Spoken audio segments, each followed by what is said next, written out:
मैं PM Meena, associate professor in history, government college Lalsot. विद्यार्थियों, आज हम बीए पार्ट प्रथम वर्ष हिस्ट्री विषय के जो अपना पहला टॉपिक है, प्राचीन भारतीय इतिहास की जानकारी के स्रोत, उन पर चर्चा करेंगे। जैसे कि हम जानते हैं कि प्राचीन भारत का इतिहास, जिसको अध्ययन करने में हमें बहुत कठिनाई आती है, क्योंकि हम उस काल के बारे में इतिहास पढ़ते हैं जिनका हमारे पास साक्ष्य बहुत कम उपलब्ध है। क्योंकि हम इतिहास हजारों लाखों वर्ष पहले का अध्ययन करते हैं, उस समय न तो ऐसे कोई संसाधन थे, न कोई लिखित सामग्री थी, और न इस प्रकार की कोई परंपरा थी। लेकिन आज के समय में जब हम उनका इतिहास का अध्ययन करते हैं, तो हम जो सामग्री मिलती है उस समय की, उनको व्यवस्थित करके, उनका एक वैज्ञानिक ढंग से अध्ययन करके, और हम ये प्रयास करते हैं कि हमारा जो प्राचीन इतिहास है उसको एक व्यवस्थित क्रम में हम लिखें, ताकि उनका अध्ययन कर सकें। इस रूप में हम जो प्राचीन भारत का जो इतिहास है उसको हम 3 भागों में बांटते हैं। यानी 3, एक तो वो है जिसमें न तो कोई लिखित सामग्री उपलब्ध मिलती है हमें, केवल जो प्राकृतिक अवशेष है उन अवशेषों के आधार पर ही हम उस काल का इतिहास लिखते हैं। तो हमारे पास इतिहास लिखने की सामग्री क्या है? केवल पुरातात्विक स्रोत है।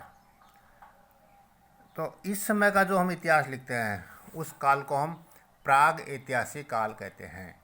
इस काल का इतिहास केवल पुरातत्वों के आधार पर ही लिखा हुआ इतिहास होता है। दूसरा काल वो है कि जिसमें हमारे पास वो पुरातात्विक स्रोत तो है ही, इसके साथ साथ ही हमें खुदाई से कई प्रकार के ऐसे लिखित सामग्री मिली है जो हमें इतिहास लेखन में उनकी सहायता ली जाती है। लेकिन चूँकि बहुत प्राचीन काल की है और उनकी जो लिपियां हैं वो बहुत ही गूढ़ लिपि में लिखी हुई है, और वो लिपियां आज तक हमारे द्वारा पढ़ी नहीं गई है। तो इसीलिए लिखित सामग्री तो है हमारे पास, लेकिन वो सामग्री इस रूप की है कि वो आज तक हम उनका सही ढंग से व्याख्या नहीं कर पा रहे हैं।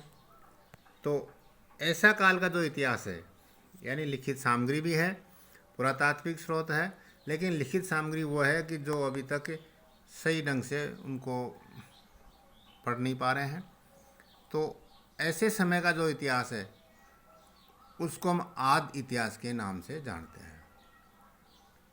हो सकता है कि आने वाले समय में जब ये लिपि पढ़ ली जाएगी, उस लिपि में क्या लिखा है, आज हम जो इतिहास पढ़ रहे हैं उसमें उस लिपि के आधार पर परिवर्तन भी हो सकता है। तो हमारा जो हड़प्पा सभ्यता काल है वो पूरा प्राग ऐतिहासिक काल है। हम तीसरी जो श्रेणी है जिसको हम बोलते हैं ऐतिहासिक काल। ऐतिहासिक काल में हमारे पास लिखित सामग्री भी है, पुरातात्विक स्रोत भी है, और साथ ही साथ हमें कुछ विदेशी जो यात्री है जिन्होंने भारत के बारे में इतिहास लिखा है, उनका जो विवरण है, जो भारत में आए हैं, यहाँ घूमे हैं और जगह जगह गए हैं, उनका जो यात्रा वृत्तांत है वो हमें इतिहास लिखने में काफ़ी हमारी मदद करता है। क्योंकि हमारा जो साहित्यिक स्रोत है और उनका जो लिखा हुआ है उनमें जो मेल खाता है, तो उससे वो बात प्रमाणिक होती है।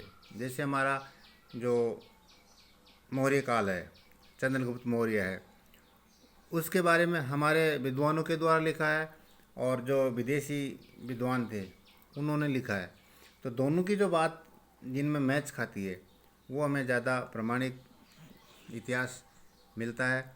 तो इस तरह से जो इस प्रकार का जो काल है उसको हम ऐतिहासिक काल की संज्ञा देते हैं।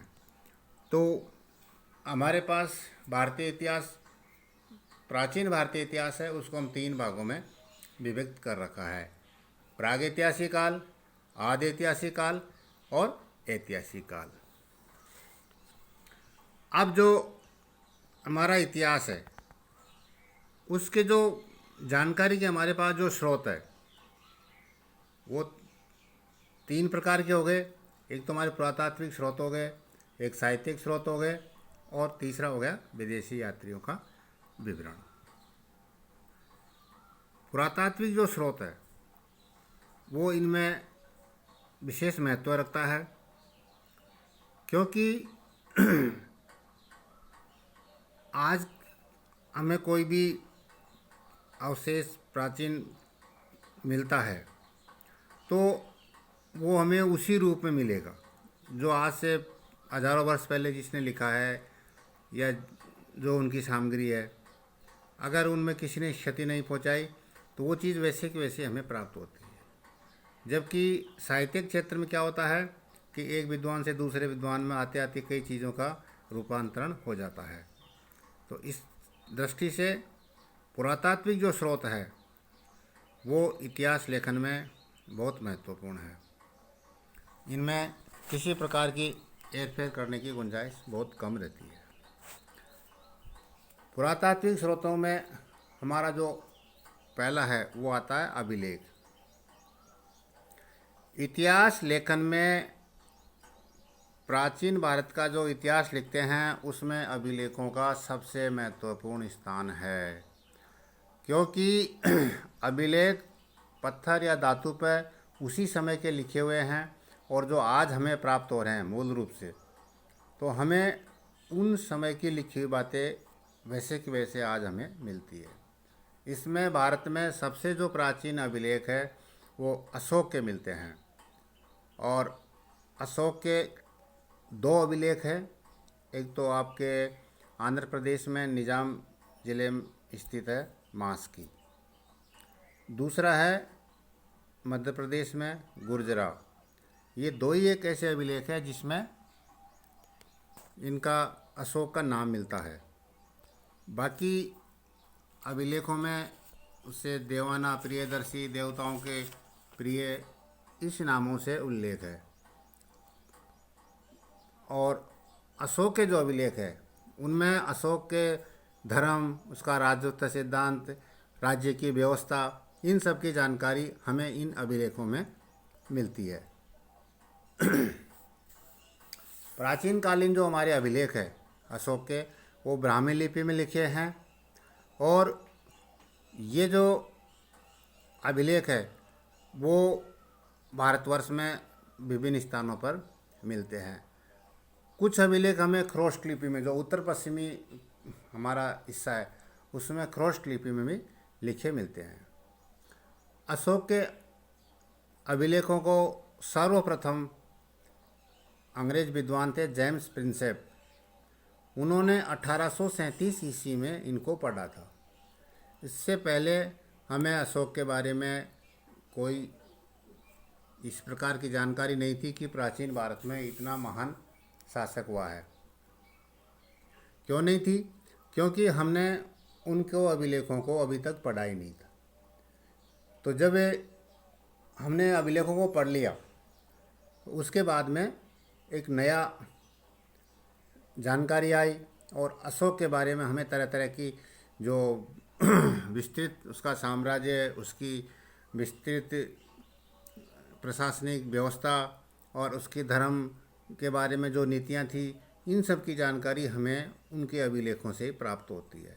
तो इस प्रकार से भारतीय इतिहास लेखन में अभिलेखों का बहुत ही महत्वपूर्ण स्थान है, जिसमें प्राचीन भारत में सर्वप्रथम हमें अशोक के अभिलेख मिलते हैं और अशोक के जो साम्राज्य था उसमें विभिन्न स्थानों से उसके अभिलेख प्राप्त होते हैं। तो मित्रों, प्राचीन भारतीय इतिहास लेखन में अभिलेखों का बहुत ही महत्वपूर्ण स्थान है।